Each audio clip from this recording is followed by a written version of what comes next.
Hello bachcho, let's read the question. So the question over here says a species area curve is drawn by plotting the number of species against the area. How is it that when a very large area is considered the slope is steeper than that for smaller areas? ठीक है, क्या कह रहे हैं? जब हम एक species area curve बनाते हैं इसमें हम क्या करते हैं, नंबर ऑफ स्पीशीज को कहाँ लेते हैं, नंबर ऑफ स्पीशीज को लेते हैं आप एक साइड पे जो कि होती है वाई एक्सिस, और एरिया को आप लेते हो दूसरे एक्सिस पे जो कि है आपके x axis. Okay, x axis पे क्या लिया है, एरिया, वाई एक्सिस पे क्या लिया हुआ है, स्पीशीज रिचनेस, मतलब जितने ज़्यादा नंबर ऑफ स्पीशीज होंगी। अब जब हम इसको बनाते हैं, इसका एक ग्राफ प्लॉट करते हैं, तो देखिए होता क्या है, जैसे जैसे आप ज़्यादा एरिया कह सकते हो कवर करते हो, जैसे ही आप किसी एरिया में जाते हो, मान लो ये एक एरिया है, ठीक है, आप यहाँ पे गए, आपको कुछ स्पीशीज मिली, आप इस एरिया को और एक्सप्लोर करा, आपको और मिली, फिर आपने और एरिया को एक्सप्लोर किया तो आपको और मिली, तो वहीं यहाँ पे भी शो करा हुआ है कि जैसे जैसे एरिया बढ़ेगा स्पीशीज रिचनेस भी बढ़ती जाएगी बढ़ती जाएगी बढ़ती जाएगी, बट एक पॉइंट आएगा कि स्पीशीज रिचनेस कांस्टेंट हो जाएगी, बस अब इससे ज़्यादा स्पीशीज आपको और नहीं मिलेंगी, अब वही स्पीशीज रिपीट होती रहेंगी, आप एरिया ज़्यादा भी कवर कर लो तो। ठीक है, तो स्पीशीज एरिया रिलेशनशिप को दिखाने के लिए एक इक्वेशन दी जाती है जिसे कहते हैं S is equal to C A raise to power Z, where S is your species richness. Okay, species richness, C क्या है, C is your Y intercept, Y intercept, A is your area, A is your area and this is coefficient of regression। ठीक है, आप कह सकते हो regression coefficient, coefficient।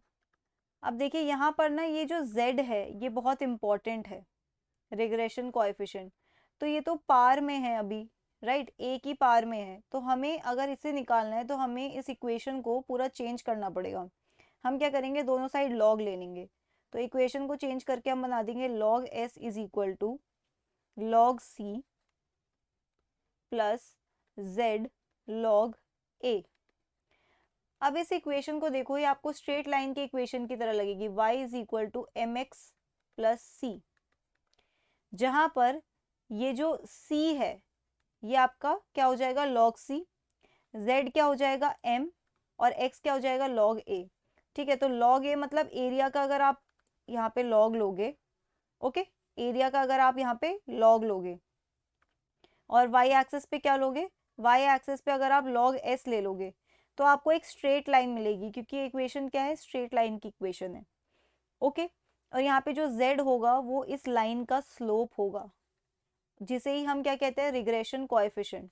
तो यहाँ पे ये क्या कह रहे हैं कि ये स्लोप, देखिए स्लोप मतलब क्या होता है, अगर ये y एक्सिस है और ये x एक्सिस है तो इसका स्लोप क्या होगा, इसकी जो भी लाइन आएगी इस पॉइंट पे अगर मैं कह रही हूँ स्लोप, तो इसका मतलब है इसका टैन थीटा, इधर की जो एंगल है इसके टैन थीटा। ओके, इसे आप कहते हो स्लोप। अब मुझे एक बात बताओ, जैसे जैसे आपकी ये जो लाइन है, अगर ये लाइन स्टीपर होती जाएगी, स्टीपर मतलब और ऊपर की तरफ बढ़ती जाएगी, इस तरीके से स्टीपर हो जाएगी, तो टैन थीटा बढ़ता जाएगा, राइट, ये बढ़ता जाएगा इसका स्लोप। और अगर ये आपकी स्टीपर नहीं हो रही है, नीचे को जा रही है, तो इसका स्लोप डिक्रीज हो रहा है, ऊपर को जा रही है मतलब इसका स्लोप बढ़ता जा रहा है ना, इसका मतलब तो यही होता है। तो क्वेश्चन में क्या बोल रखा है, क्वेश्चन में हमें इसी लाइन के बारे में पूछ रखा है, इसी लाइन से रिलेटेड क्वेश्चन पूछा हुआ है। तो वो क्या कह रहे हैं, वो यहाँ पर ये कह रहे हैं कि अगर आप स्मॉल एरिया को कंसिडर करोगे, स्मॉल एरिया को, तो जो z है, मतलब जो स्लोप है वो क्या होगा, छोटा होगा then the z of your large area. और ऐसा क्यों होता है, इसका मतलब है जब हम स्मॉल एरिया की लाइन बनाएंगे तो वो कुछ इस तरीके से होगी, ओके, और जब हम लार्ज एरिया की बनाएंगे तो वो और स्टीपर हो जाएगी। ऐसा क्यों होता है, ऐसा इसलिए होता है क्योंकि larger area provides more space, more space and food, more space and food and other resources to harbour more species, ठीक है। अगर स्लोप ज़्यादा है इसका मतलब सिंपली यही होता है कि वहाँ पे स्पीशीज की डाइवर्सिटी ज़्यादा है। ओके, तो हम क्या कहते हैं कि ये जो z होता है ना, ये यूजुअली कांस्टेंट होता है, किसी स्मॉल एरिया के लिए ये कांस्टेंट रहता है फॉर स्मॉल एरिया, और किसी भी टेक्सोनोमिक ग्रुप के लिए ये z आपका बर्ड्स के लिए भी सेम रहेगा, ये z आपका रेप्टाइल्स के लिए भी सेम रहेगा किसी एक पर्टिकुलर एरिया में, ठीक है। लेकिन जब हम लार्ज एरिया की बात करते हैं तो ये बढ़ जाता है, ये स्टीपर हो जाता है।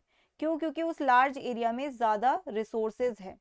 क्या है? ज़्यादा रिसोर्सेज, और इसीलिए ज़्यादा स्पीशीज है। ओके, तो आपको छोटे से एरिया में, यहाँ पे एरिया है ना और यहाँ पे स्पीशीज है, तो आपको छोटे से एरिया में ही इतनी ज़्यादा स्पीशीज मिल जाएंगी। तो इसीलिए क्या ये लाइन क्या होती है? स्टीपर होती है।